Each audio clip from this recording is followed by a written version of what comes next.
En septembre 1760, Montréal est encerclé par les troupes britanniques. Donc, le gouverneur Vaudreuil juge qu'il est inutile de poursuivre le combat. Il prend la décision de se rendre afin d'éviter la destruction de la ville et des morts inutiles.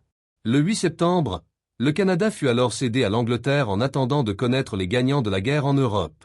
Ainsi, jusqu'en 1763, un régime militaire va s'imposer en Nouvelle-France, sous la gouverne du général Geoffrey Amherst. Par ailleurs, l'année 1763 et la signature du traité de Versailles entre la Grande-Bretagne et la France met fin à la guerre de 7 ans.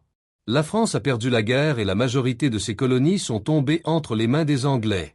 Elle cède la Nouvelle-France, à l'exception des îles Saint-Pierre et Miquelon, à la Grande-Bretagne et négocie afin de conserver un droit de pêche et de séchage sur les côtes de l'île de Terre-Neuve.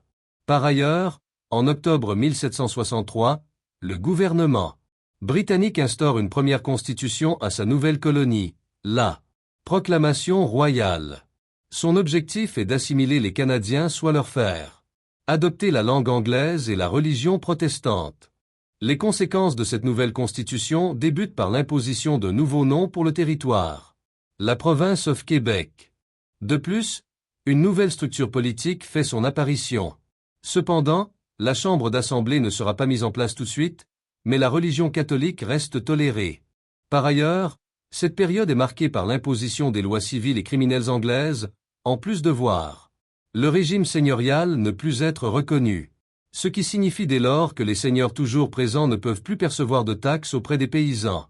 De surcroît, suite à la proclamation royale, le gouverneur James Murray reçoit les instructions du roi, à savoir des mesures visant l'assimilation des Canadiens et le peuplement de la colonie par des Anglais.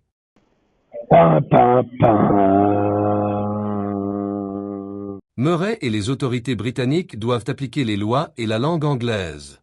Créer la Chambre d'Assemblée en excluant les catholiques, refuser tout nouveau membre du clergé, donc pas de nouvel évêque, en plus d'encourager la venue de colons britanniques, la construction d'églises et d'écoles protestantes.